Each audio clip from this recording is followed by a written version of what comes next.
So I'm already excited. I have chills. I'm going to have this conversation that I know is just going to be so juicy and fruitful with a woman that I saw her speak a while back, and I just found her so open-hearted and compelling. She is a journalist, and she's also a boxer. So I want to welcome Alicia Doyle. She's the author of Fighting Chance. So thanks for joining me today. Oh, well, thank you so much for having me on your show. It's a huge honor I to kind talk of to you got my today. happy dance going right now because Right? I can't wait. As I was reading through your book, Alicia, we come from the same territory. I was raised up in the San Fernando Valley in Northridge, and I should have gone to Chatsworth High, but I ended up going over the hill to a private all-girls school. Uh-huh. And all of those different choices my parents made for me, totally changed the my life. So I know in your book, when you're talking about, and then you went to here, and then I know a lot of those places because that was my stomping ground, so to speak. Sure. Yeah. And you talk about the Sylmar earthquake in 71. Yeah. Holy moly. We had relatives in our house for a couple of weeks because we had people that lived in Sylmar, cousins that lived in Sylmar, and their house was devastated. Yeah. So, and of course, while they're in our house, whenever there was a tremor out the front, we got to where we just left the front door open because everybody had to run out to stand on the sidewalk. They were so scared. It was frightening. It was a frightening time. Yeah. Yeah, it was terrifying from what I understand. I was a baby, and I was told I slept through it, which is kind of funny, but Oh, well, that's that's why we left. That's why we left California for Colorado. I totally get it. Totally get it. It's yeah, it's living through those, several of them now. For me, it's every time it's like brand new, and there's a trigger, a trauma trigger with that. Absolutely. Yeah. Yeah. So a lot of the story, Fighting Chance, and you say it's based on a true story, which is kind of based on your life. Yes. Yes. Um, it's was interesting to read through because you personally have overcome quite a bit of trauma from childhood and teenage years. There was a point where you were suicidal. I would imagine there's lots of people that have felt that. I mean, I'm raising my hand right now. I know I went through that, not at a teenager time frame, much older, but going, okay, do I stay or do I go? Because it's rough. Yeah, that's a very hard place to be. Mhm. And it took me a long time to figure out what that was really all about. This idea, I want to kill myself. I want to kill myself. And I realized later it wasn't that myself that I wanted to kill. I wanted to kill the pain. Whatever was causing the pain, that's what I wanted to die, not myself. And Mhm. it took me a while to figure what that was about because of course, being alive and being given the gift of life is a privilege and an honor. And here I was not wanting to live anymore. And so I really had to look at myself deeply in that. And then I did have a failed suicide attempt when I was around 12 or 13 years old. And I remember waking up and realizing I had not succeeded, but also understanding that I was not supposed to succeed in that. I wasn't supposed to leave. I was supposed to get through those dark times. However, I was able to do so and get to the other side. And the only way out was through. And that's Yeah. a lot of the theme in my book. The only way out is through these hard things that we think are going to take us to our knees or destroy us. Those are the things that we absolutely can get through. But yes, it was challenging. It was hard to get on the other side. Yeah, and the idea of it taking us to our knees. I can't even tell you how many times I felt like I had scabs on my knees from having to walk on my knees to get through whatever life issue, trauma, circumstance that just felt so far beyond my control. Right. Yeah. Right. And thankfully I had a very strong, foundation in God. My mother raised me, with the Bible and the teachings of Jesus and God. We were Methodist before we started with the metaphysical church when I was 12 years old. But I'm really grateful for that, because it's that foundation of God that got me through it all. Mm-hmm. Was talking to God and asking for help and asking for strength, and that got me Yeah. through it.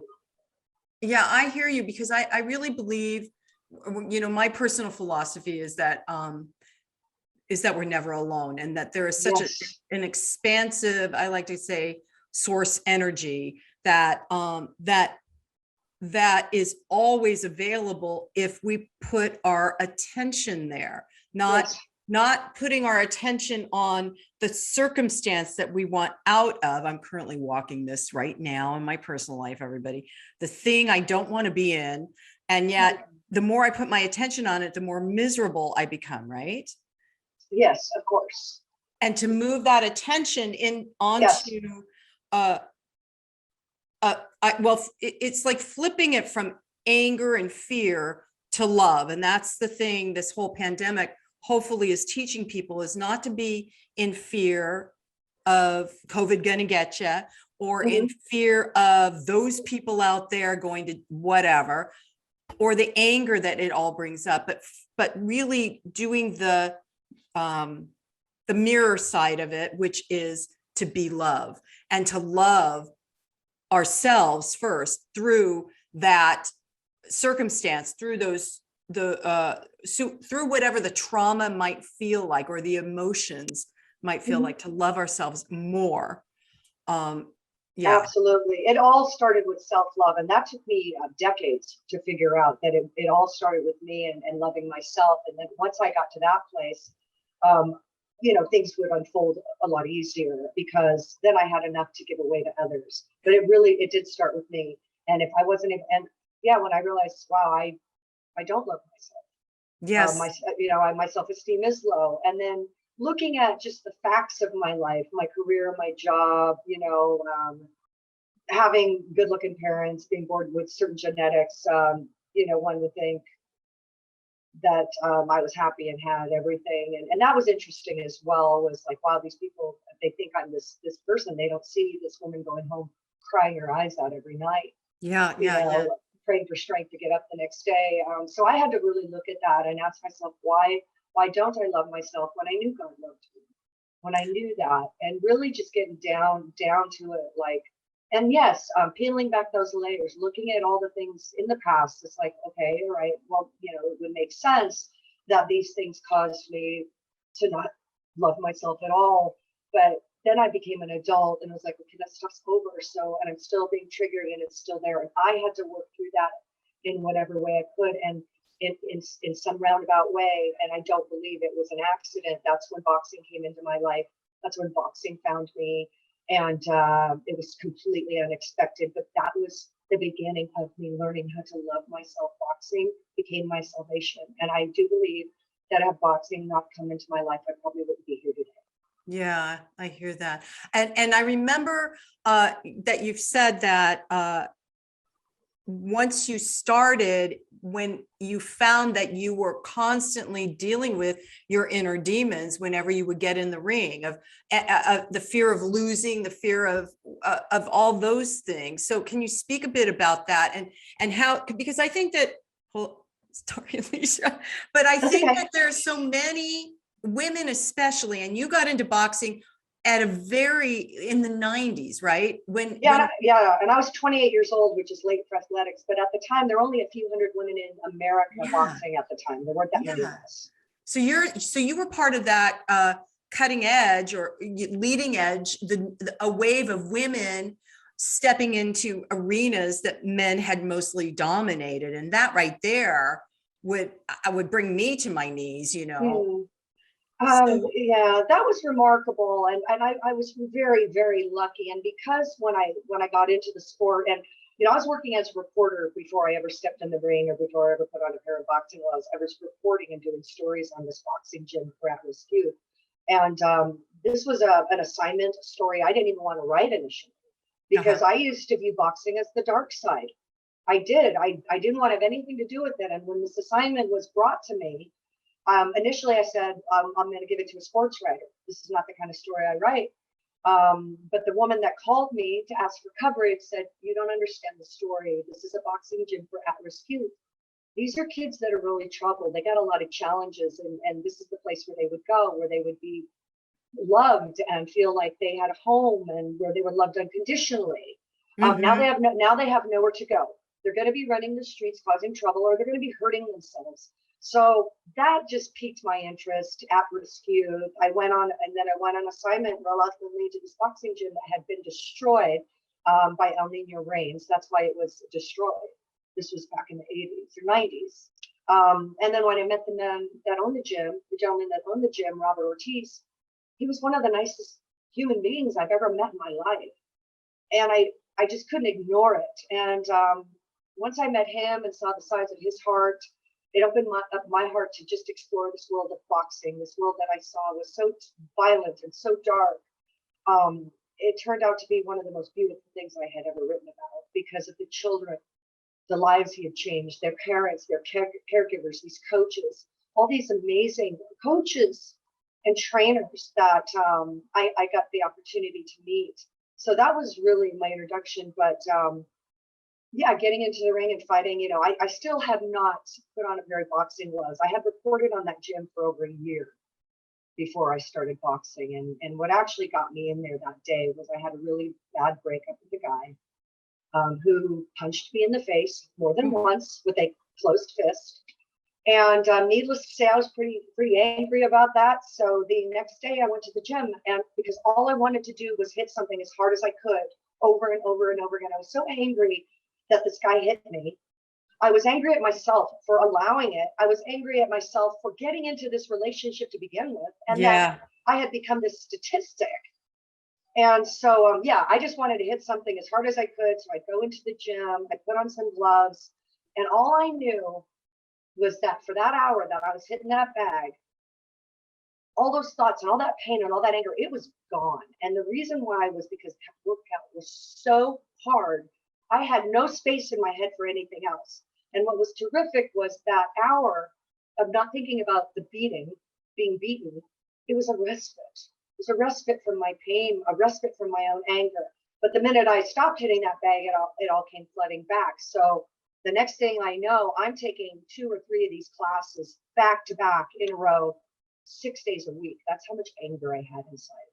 Right. And Right. then eventually, it just wasn't enough. The classes, it was aerobic boxing, no contact boxing. And because I was a female in that gym, in that boxing gym, working as hard as I did, other coaches started to notice me. I stood out. And that's when a gentleman named Stan Ward approached me, and he asked if I ever thought about competing. And I remember saying to him that it was something that I might have considered, but that nobody would take me seriously because I was a girl. And that's when he told me that women's boxing was just starting to get very big at the time. He wanted to be my coach. And because of who he was in the boxing world, I agreed. And so that was my start. Wow. Wow. So, talking about all that unexpressed anger. So I would imagine that because there was so much, and I guess I'm talking about me too, but that it wasn't just about that boyfriend beating you up. It was long term, going Oh, back to yeah. why you were, Yeah. trying to decide, do I stay or do I go, with suicide, probably from childhood. And Mhm. I'm thrilled that you went. It sounds like it was a positive, constructive way to express your anger. It absolutely was. And because it was physical, it was such a fascinating process, because the stronger my body became, of course, the stronger my mind became. But, competition is a completely different level of intensity. But preparing for that. And yeah, so the boyfriend beating me up, that's what got me into the gym. It was just a catalyst to get me in the gym, because I Mm-hmm. believe that boxing was summoning me. This beautiful world, this thing that I thought was so dark was going to be the brightest light in my life. and it was summoning me, and it gave me a place to go where I could be physical. I would, and a nice side effect was I was getting in the best shape in my whole life. Mm-hmm. And then competition, that was completely different because I'd say 90% mental. Getting in the boxing ring, fighting an opponent was more mental than physical. And my coaches had always told me that, but I didn't understand until I got in there for my first fight and lost horribly. And having to work through that and step in the ring again to get over the loss and do it again and again and again. And, I ended up earning 2 Golden Gloves championship titles. Oh my goodness. And my pro debut at age 30 was named the California Female Fight of the Year. Oh my goodness, Alicia. So. Oh my God, I'm so impressed with you. I mean, truly. That's awfully kind. I appreciate that. And I wouldn't have gone as far as I did. And I really looked at it. I have to give props to my coaches because these men never objectified me. Never. And had that been going on, I would not have succeeded in that sport. Yeah. These were not womanizing men. They were not like that at all. And I mean, I had my own ideas about boxing and the boxing world and then I got in and I could not have been more wrong because these were the greatest gentlemen I'd ever met in my life. They were big brothers. They were father figures. They were marvelous. And that I had to go through a lot and every fight was a war for me. And of course I liked winning fights, but those were wars too. And eventually I got to a point where I didn't want to get hurt anymore, and I didn't want to hurt anybody else anymore. And that's when I retired. But getting to that point of realization for myself, that was a hard journey too, because when I boxed and only boxed for 2 years, I thought I found the cure for my depression. Because I was on cloud 9 those 2 years. I was, this clean and sober environment where I was this amazing athlete. Everybody around me was an incredible athlete with wonderful minds. And I thought I found the cure for my depression. And I was a little high and mighty about it, that I found this cure for my sadness and my darkness and my depression. But the minute I retired, it all came back. And that was heartbreaking. Because here I was thinking I had solved it and solved the puzzle and fixed it, and it wasn't fixed. It was just a distraction. Boxing was so intense, it just distracted me for those 2 years. So the real work began when I retired because everything was torn down again. And that's when the real soul searching began. And so how did you deal with that then? If you weren't in the competition, were you still going to the gym and boxing anyway? No, I wasn't. When I retired, I stepped away from the gym for a while. One of the reasons being because after my pro fight, I gained 40 pounds in 3 months. I didn't want to go back to the gym because guys, boxers are funny. We give each other a lot of talk. Right. We would know if one of us gained a little weight. It's just we're funny that way. But I'm not going to walk in there 40 pounds heavier, depressed as, So I just had to look at myself and I remember looking at my body in the mirror and realizing what I had done to myself. Nobody did it to me but me. Right. Self-abuse with, obviously to eating too much. And why was I doing that to myself? Why did I tear myself down from this cloud 9 and this championship boxer 3-4 months later? So I had to really explore that, but it was just, a lot of it was just being alone. Those times when I was feeling suicidal, understanding that I knew I didn't want to kill myself. I wanted to kill the pain or whatever was hurting me. But I remember many, many times, and this still happens, where I just, it feels like a cycle of hell. When you're in depression. So I mean, my whole thing, the way I would handle it, and this is not something I would recommend because it's incredibly challenging, but I would, not take anything. I wouldn't have a glass of wine. I mean, just completely stone sober, and I would sit with that pain until it dissipated because I knew the only way out was through. Just like every fight I was in, the only way that I was going to get out of there was to finish that fight. The only way out was through. And so I would attack my depression spells the same way. And some of them would last 6 hours, and some of them would last 2-3 weeks. And when I was in a cycle of depression for 3 weeks straight, 21 days, that's like rough. Yeah, that's a long and time. just crying. But I also knew that it was only temporary. I knew that for sure, for an absolute fact, because nothing lasts forever. Everything is temporary. And I knew at some point it would break, that it would. And I would pray and talk to God the entire time for strength, for strength. And then one day, and then it would dissipate, and then everything's good. But it's ebb and flow. These things come and go. I've gone through it several times during the pandemic, those Mm. pits of depression, and I know what to do. I have to feel it. I have to feel it. I cannot distract myself from anything. I have to go through it. The only So, way out is through. so has, and I so agree with you. I spent a majority of my life until I was 50 something avoiding my anger. I Mhm, didn't find a punching bag, mhm. but I just didn't want to be that angry person. So instead of feeling it and expressing it, I hid it from myself inside my body. And when I finally began to face it, it broke out as hives. Wow. I had full body Wow. hives Yeah. for a year, Alicia. Wow. Oh my And I God. would go to doctors and they're like, well, what did you touch? What did you eat? I said, this is emotional. And I recognized that it was rage coming out through my pores, right? Yes.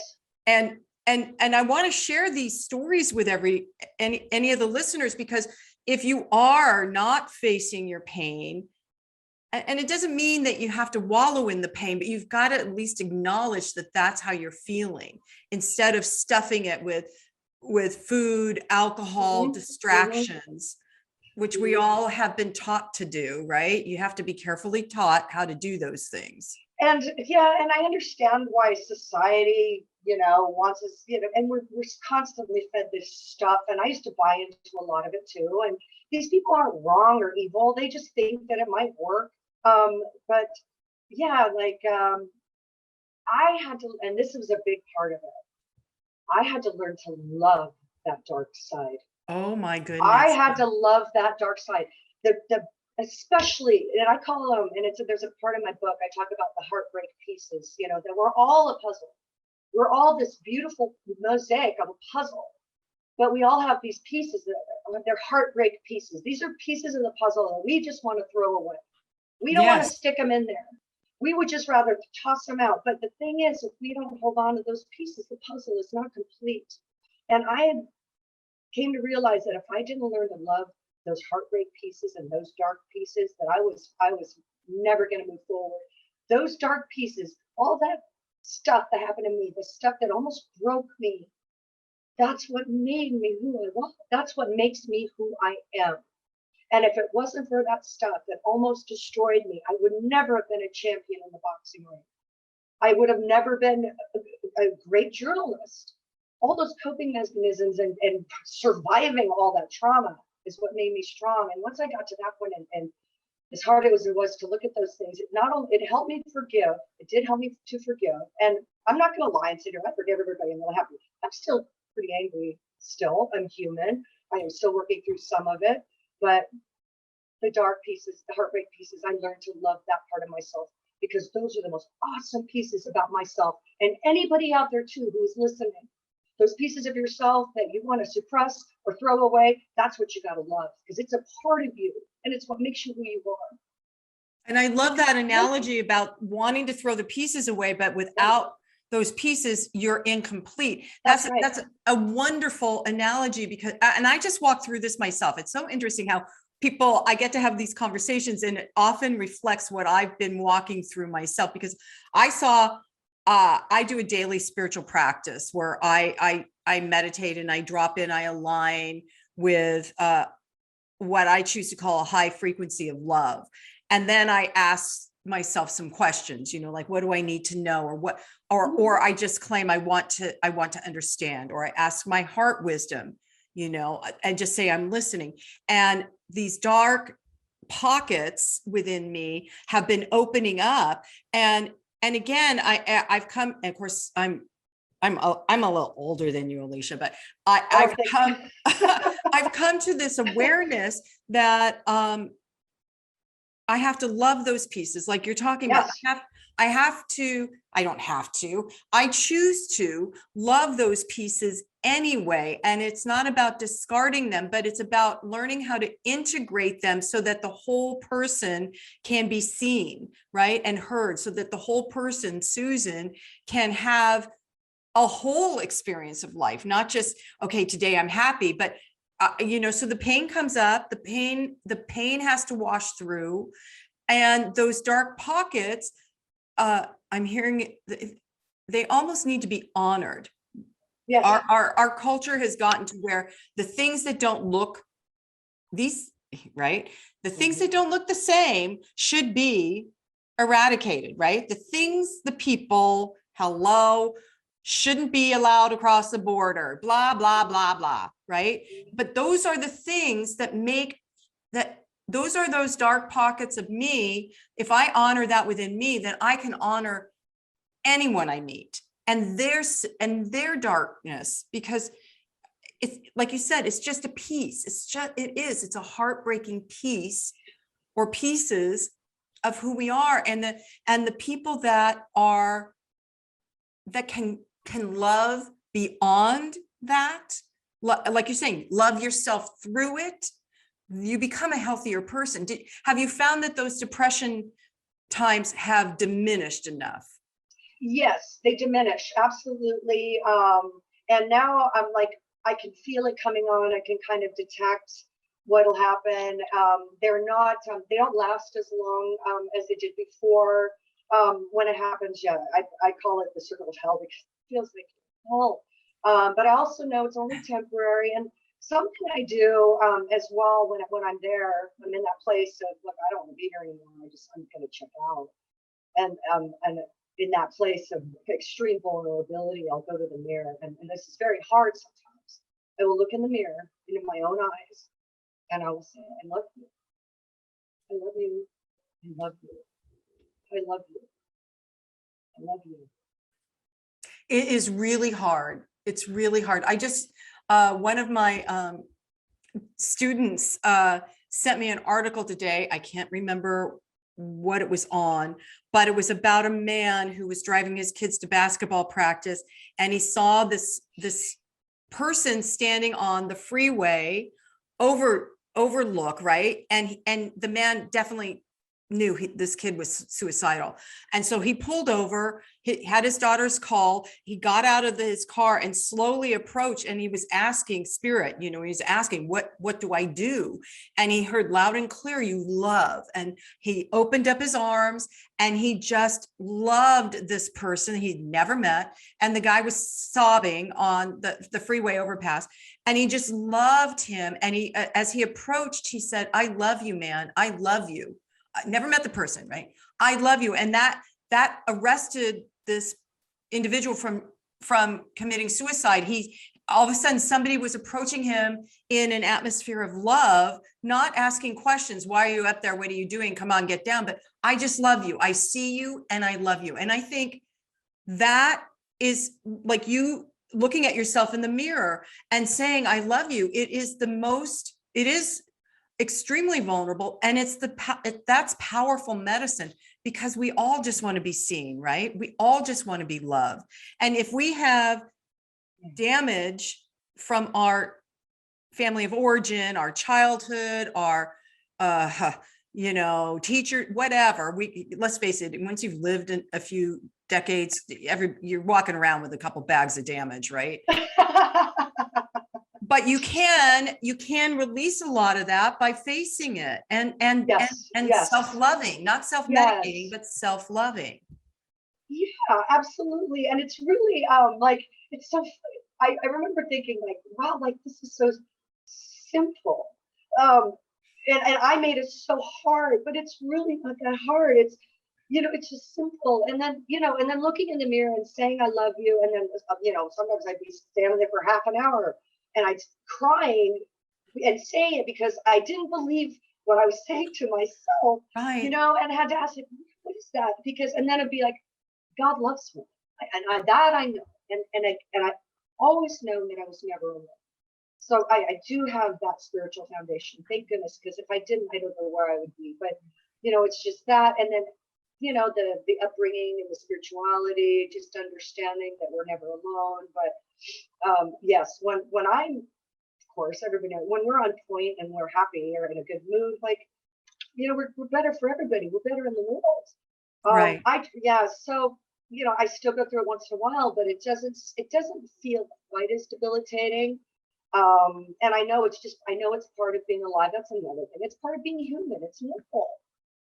It is It's part of the human normal. experience. And the key to moving through it, like you said, to go through it, is to keep it simple and just teach yourself how to love, even in the midst of that pain or the chaos of what you're experiencing, or the fear, to love yourself through it, because that's where our souls learn and grow and evolve. And I really believe that we're on planet Earth to learn and grow and evolve, and not, and it's not, that's not a head game, it's a heart game. And that means loving, and loving more than you ever have. Yes. And yeah, it's tough. That's not easy, but it is simple when you get, okay, I'm feeling whatever, I'm feeling anger, I'm feeling fear, and where am I not loving myself? That's a good investigation. Where am I not loving myself? Yeah, and then I've heard someplace somewhere that when you're in alignment, we are in alignment, Mm-hmm. we're in alignment with everybody else, no matter where they're at. If we're in alignment, and I thought that was interesting. Joe Dispenza Mm-hmm. mentioned that once, and I thought that's fascinating. And it's like, okay, of course it's true. That makes perfect sense. Well, and it's true because we're energetic. We are electrical beings, and we're all connected. All of us, doesn't matter where we live on planet Earth, we're all connected. So of course, the I wanted to say tightrope, the edge we've got to walk is being aware, we're all connected, and not taking other people's garbage on board, but also finding that place within ourselves where we can love ourselves into that state of kindness and compassion for ourselves. If we can do that for ourselves, then that just radiates out. Everybody wants to be compassionate, but you got to start with yourself. Everything starts at home, right? Absolutely, absolutely. And you can sense the difference. We know these people. I mean, you're one of these people where you just sense, like, okay, that this is a light thing, a light work. Yeah, yeah. And that the light is always going to overpower the darkness, always. And even if it's just that little light, and that little light might be going into the bathroom, looking in the mirror and saying, I love you, and looking in your own eyes and saying, I love you. And if you don't believe it, you keep saying it until you do. I just recently came to a really realization within myself, Alicia, about, because yeah, I am a light leader. I teach others how to lead from that point of light and love within them, in whatever their life is. But my realization the other week, and I'm still kind of chewing on it, is when we talk about love, that can be, when we talk about light, that can be kind of ephemeral. How do I touch and feel it? How do I experience it? And what I'm beginning to realize is that the energy of love, I'm rubbing my hands together, everybody. The energy of love creates that friction, right? That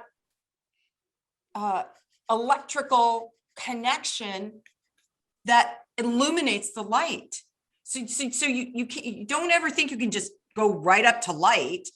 Well, you can, I guess lots of people can, but in my experience, I got to love first, and I got to love more, and I got to love me. And the more I do that, the lighter my thoughts are, the lighter my experiences, the lighter I am when I'm interacting in the world.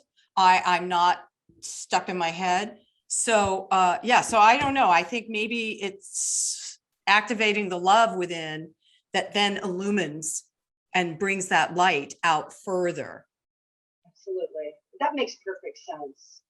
And you hear about these these meditation groups, that get together in certain parts of the world, Yeah. and they meditate for a few days, and then the next thing you know, that crime has diminished drastically in that area. It's not some weird heebie-jeebie stuff. It's not, energy, of course, it makes perfect sense. It's based in quantum physics, that it all goes out there, it can grow, it can expand or it retract depending on what the energy is. I mean, all that stuff makes perfect sense to me. And that's why I resonated to the metaphysics and the church my mom put me in when I was 12, because the other stuff just seemed kind of out there and weird, but metaphysics, it's based in science. Yeah. So yeah. it's indisputable. And so then I thought, okay, that's interesting. And yes, my spiritual background, thanks to my mother, is what carried me through. But I didn't want to be part of it when I was little. I was 12. I was, defiant. I remember taking in my classes, we learned how to read each other's auras, which when you think about it now, like how cool is that? But when I was a kid, I'm just like, I don't want to be here in this church with these weird kids reading each other's auras. Now it's like, now I'm glad that my mom taught me, but you carry these things, and I resonate to that just because, yes, the energy is absolutely true.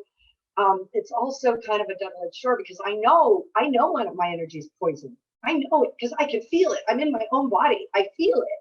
And I call it toxic Yeah. energy. Yeah. And I try to put myself in check, or just literally not be around people, because I don't want to infect them with my toxic energy. Because of COVID and the isolation, it's not hard to just isolate when I'm in a bad mood, because I don't want to put somebody else in a bad mood just because I'm feeling crappy. That's not right. So I will get myself in check. Sometimes it takes a few hours, sometimes it can take a few weeks, however long it takes. But what's been amazing about the pandemic and the isolation, it has given me even more time to explore the spirituality and getting through these things. When you're forced to stay at home, especially in 2020, when you really couldn't leave, then you're really stuck with yourself, right? Right. And your own thoughts and your own thought process. But when it comes to the surface, then you can be like, okay, that's interesting. Next. Yeah. Oh, thank you for reminding me of that thing that happened when I was 4. Next. Yeah. Rather it's like, oh my God, rather than letting me suck me down into endless, hell. Now I can, because the slideshow will continue.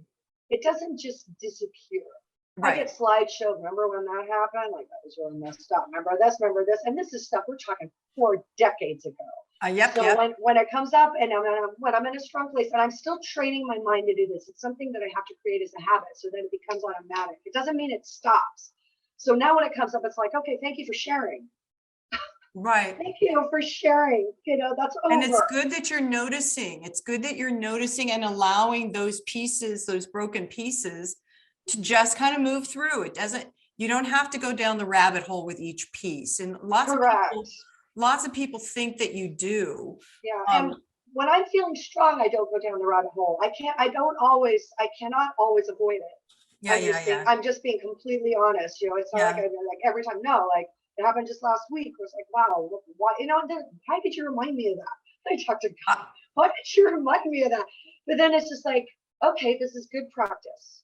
Yeah, I just was in the rabbit hole last night, See? and I'm like, so why am I doing this to myself? So part of it for me is, and I notice this, I don't know if this is true for everybody, but I got to get to the end of the conversation. I got to get to the end of the possibility of the scary thing that might happen that I don't want to happen, that I can't control, but wish I could, and then once I get there and I go, well, you can't do anything about it, I can let it go. But for whatever reason, my mind, that's because our minds are so strong, and we've been taught to default towards that as opposed to towards the wisdom of the heart, where I believe ancient wisdom resides and divine wisdom resides and truth resides in our heart, not our head. But sometimes we got to do that. We've got to look at it and participate for whatever reason. Sure. And whatever coping mechanisms work for each person, and every person is very, very different. And there's a lot of help out there. A lot of people are going through depression, and I think it's part of the human condition. It's been labeled as a mental illness. Well, then we're all mentally ill, because I don't know one human being on the planet who's never been depressed or had a bad day or been in a bad mood. It's part of the human condition. Yeah. And it's about learning how to balance the condition as opposed to, because, you know, in metaphysics, couple decades ago, the people would just affirm that it's all good, meaning the dark side is all good too. I want to smack those people. It's not all good, especially when you're experiencing the crap.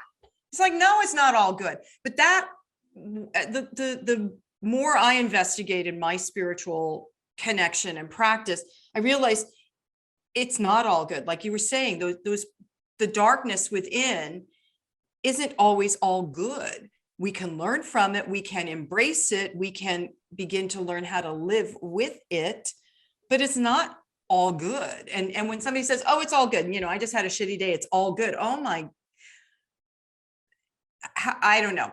It just makes me, it makes me wonder if they are actually conscious and awake. That's interesting.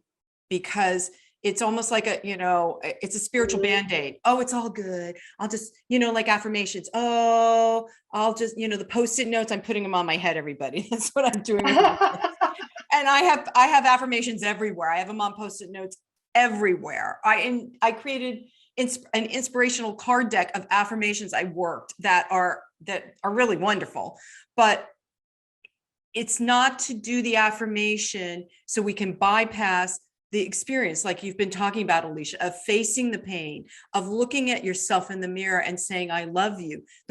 Those are the experiences we are meant to have here on earth. Yes, absolutely. The only way out is through. Yeah. The only way out is through. That's why I sit with it. That's why I sit with that heart. Oh, I mean, I can't tell you, but it's just sitting there. And I mean, I'll have the TV on, but I'm not watching it. I might be looking at it, but I'm not watching it. And I'll just be sitting there. And the next thing I know, 3 hours have passed where I've been sitting in this position. And then I'll say to myself, oh, you still feel, and then I beat myself up for not feeling better 3 hours later. And that's ridiculous. That's ridiculous. We got to be gentle with ourselves. Mm-hmm. That's another thing.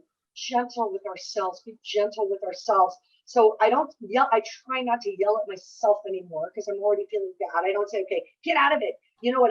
Something else I don't think is productive at all is snap out of it or snap out of it, or it's just in your head. Well, then it's valid. If it's in somebody's head, then it's valid because that's a human being. And look, that is their mind. And if they're hurting, that is valid. Whether we think they shouldn't be upset or not, that's not our decision. So honoring other people like that and honoring ourselves, being the parent to ourselves.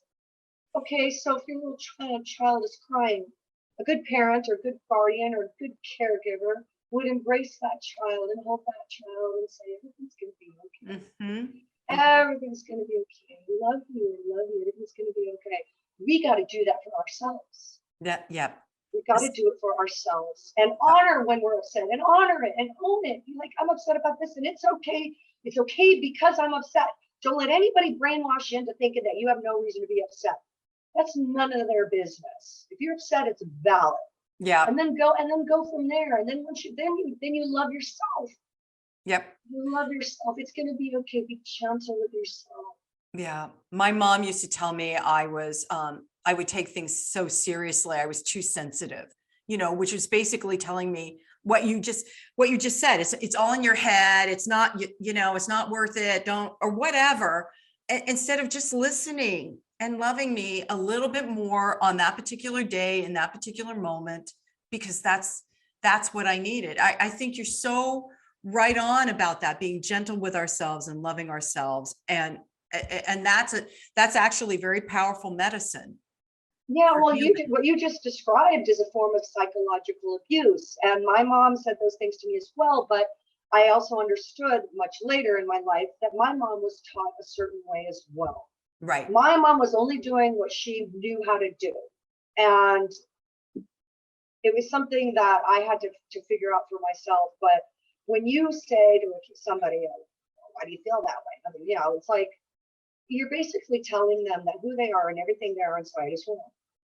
Right. And that is shattering. It's Yes. shattering and it's devastating to somebody who's really hurting. When you're like, oh, just get that. It's just get over it. It's not that big of a deal. You're hurting that person further by saying those things. And it is psychological traumatizing. It's shaming. It's shaming Yes, somebody for feeling the way they feel instead of just being present with that person, yeah, yeah, allowing them to feel what they feel, and then lovingly, gently, when we apply it to ourselves, yes. guide them through it. Right? Yes, yes. And it's something, there's some really amazing human beings that know how to do that. And the fact that they exist tells me that it's possible. I mean, Jesus was a guy and, he showed a lot of what was possible. But, even sometimes when my heart is breaking, I talk about a lot. Like he's a buddy of mine and I'll be like, when I'm really angry, I'll say, God, did Jesus ever get angry? And then my answer is, of course he got angry. He was human. Of course he did. When he walked into that temple and started throwing it, he was livid. Yeah. So, it's like, okay, Jesus got angry. And then it's like, did Jesus ever cry? Of course he cried. Did his heart ever break? Of course it broke. All Yeah. the time. And he still kept going and he still kept being kind. And And I we would all know, imagine he experienced depression many times over. oh, I'm sure, I mean, over and over again. And then being betrayed by his buddies and, but he never stopped.